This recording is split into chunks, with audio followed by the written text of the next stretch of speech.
নমস্কার বন্ধুরা, তোমাদের সঙ্গে আমি রান্নাঘরের গল্প কথায় আজকে একটা নতুন রেসিপি নিয়ে হাজির হয়েছি। তোমরা সকলেই চাইনিজ কম বেশি খেয়ে থেকেছো, কিন্তু আজকে আমি একদম অতি অল্প উপকরণ দিয়ে তোমাদের সঙ্গে একটা চাইনিজ রেসিপি শেয়ার করব। এটা অথেন্টিক কিনা আমি বলতে পারবো না, কিন্তু আমি আমার মতন করে তোমাদের সঙ্গে শেয়ার করলাম। তার জন্য মাংসটাকে ছোট ছোট পিস করে ধুয়ে পরিষ্কার করে রেখে জল ঝরিয়ে রেখেছিলাম।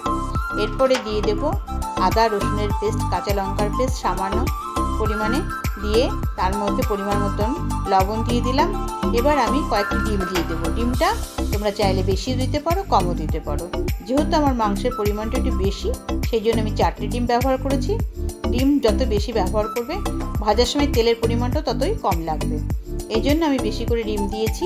ডিমগুলো ফাটিয়ে নিয়ে দিয়ে দেওয়ার পরে আমি কিছুটা পরিমাণে সয়া সস দিয়ে দিলাম।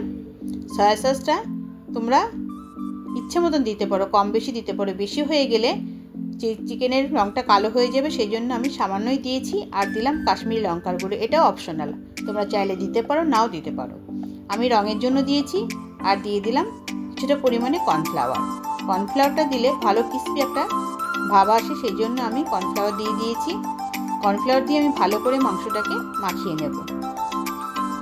বেশ কিছুক্ষণ সময় ধরে মাংসটাকে আমি উল্টে পাল্টে ভালো করে মাখাবো, এবং মাখানোর সময় আমার খেয়াল রাখতে হবে যাতে সমস্ত মাংসর গায়ে সমস্ত মশলা লেগে থাকে। এইভাবে আমি কিছুটা সময় ধরে মাংসটাকে মাখিয়ে নিলাম। মাংসটাকে মাখানোর পরে আমি আধ ঘন্টা এটাকে বিশ্রামে রেখে দেব। এরপরে আমি মাংসটাকে বিশ্রামে রেখে দিয়ে কিছুটা সবজি কেটে নিয়েছিলাম। সবজির মধ্যে নিয়েছি পেঁয়াজ, ক্যাপসিকাম, রসুন কুচি, আদা কুচি আর কাঁচা লঙ্কা। এদিকে একটা আমি ফ্রাই প্যান বসিয়ে দিলাম। ফ্রাই প্যানে আমি পরিমাণ মতন তেল দিয়ে মাংসর পিস থেকে একটা একটা করে পিস নিয়ে আমি দিতে থাকলাম। বেশি করে দিলেও কিছু অসুবিধা নেই, যেহেতু ডিম দেওয়া আছে, গায়ে লাগবে না।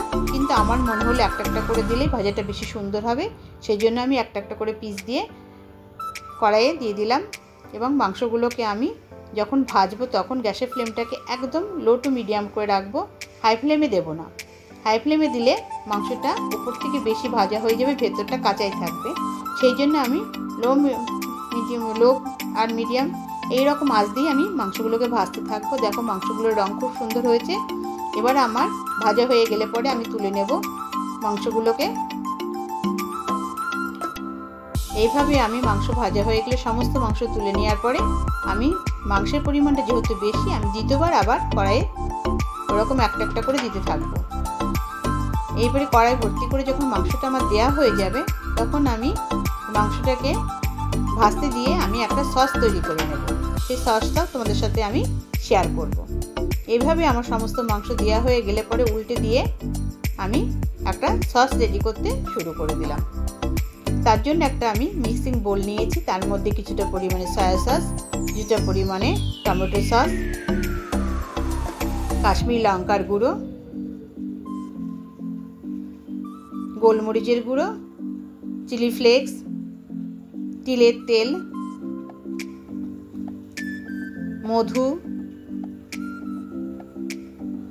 মধুর পরিবর্তে তোমরা চিনিও ব্যবহার করতে পারো, পরিমাণ মতন লবণ আর ভিনিগার। এই সমস্ত উপকরণ আমি ভালো করে মিশিয়ে নেব চামচের সাহায্যে। তোমরা চিলি ফ্লেক্সের বদলে কিছুটা শুকনো লঙ্কাও ভালো করে ভিনিগারের মধ্যে ভিজিয়ে বেটে নিতেও পারো। আমার কাছে চিলি ফ্লেক্স ছিল বলে আমি চিলি ফ্লেক্সটা ব্যবহার করেছি। এদিকে যে মাংসটা ভাজতে দিয়েছিলাম, সে মাংসগুলো ভাজা হয়ে গেছে, আমি তুলে নিলাম। এইভাবে তুলে নেওয়া সমস্ত মাংস ভাজা যখন হয়ে যাবে, তখন আমি যে তেলটা অবশিষ্ট ছিল সেই তেলটা আমি একবার অন্য কড়াইয়ে দিয়ে দিলাম। বড় কড়াইয়ে, যেহেতু আমার মাংসের পরিমাণটা বেশি, সেই জন্য কড়াইটাও আমি চেঞ্জ করেছি। এবার কড়াইয়ে তেলটা দিয়ে দেওয়ার পরে আমি রসুন কুচিটা দিয়ে দিলাম। রসুন কুচিটা যখন খুব ভালো করে ভাজা হয়ে যাবে, তখন আমি কুচিয়ে রাখা আদাটাও দিয়ে দেব। আদা ভাজা হয়ে গেলে পরে আমি পেঁয়াজ ছোটো ছোটো করে কেটে রেখেছিলাম, এরকম করে কেটে তোমরা নিতে পারো। আমি এই পেঁয়াজটাকে দিয়ে দিলাম। পেঁয়াজটা দিয়ে আমি ভালো করে নেড়ে চেড়ে নেব এবং একদম লো ফ্লেমে ভাজতে থাকবো পেঁয়াজটাকে। পেঁয়াজটা যখন রং ধরবে, তখন আমি কিছুটা পরিমাণে গোলমরিচের গুঁড়ো দিয়ে দিলাম।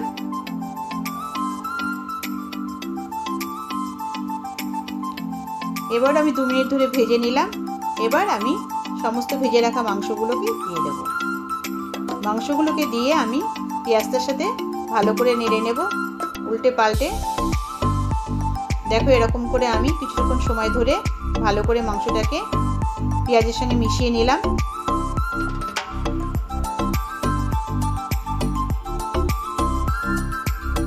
পেঁয়াজের সাথে মিশিয়ে নেওয়ার পরে এবার আমি ক্যাপসিকামটাকে দিয়ে দিলাম, আর তার সঙ্গে কাঁচা লঙ্কা কুচনো ছিল সেটাও আমি দিয়ে দিলাম। এবার সমস্ত উপকরণ আমি ভালো করে মিশিয়ে নেব। এইভাবে মিশিয়ে নিতে হবে। সমস্ত উপকরণ মিশিয়ে নেওয়ার পরে আমি এটাকে কিছুক্ষণ সময় হতে দেব। এবার আবারও আমি নাড়তে শুরু করলাম। এবার যে সসটা আমি বানিয়ে রেখেছিলাম সেই সসটা আমি দিয়ে দিলাম। সসটা দিয়ে আমি ভালো করে নেড়ে চেড়ে নেব, যাতে সমস্ত মাংসের গায়ে লেগে যায়। এইভাবে আমি নেড়ে নেব। দেখো মাংসের রংটা অন্যরকম হয়ে এসেছে বন্ধুরা। এরপরে আমি কিছুটা পরিমাণে কর্নফ্লাওয়ার গুলিয়ে সেই জলটাও দিয়ে দেব গ্রেভি হওয়ার জন্য। আমি খুব বেশি গ্রেভি করব না। এবার দিয়ে আমি ভালো করে মাংসগুলোকে নাড়িয়ে নেব। দেখো আমার মাংসটা হয়ে এসেছে। এরপরে আমি পেঁয়াজ পাতা কুচি দিয়ে আমি মাংসটাকে আবারও নাড়িয়ে নেব।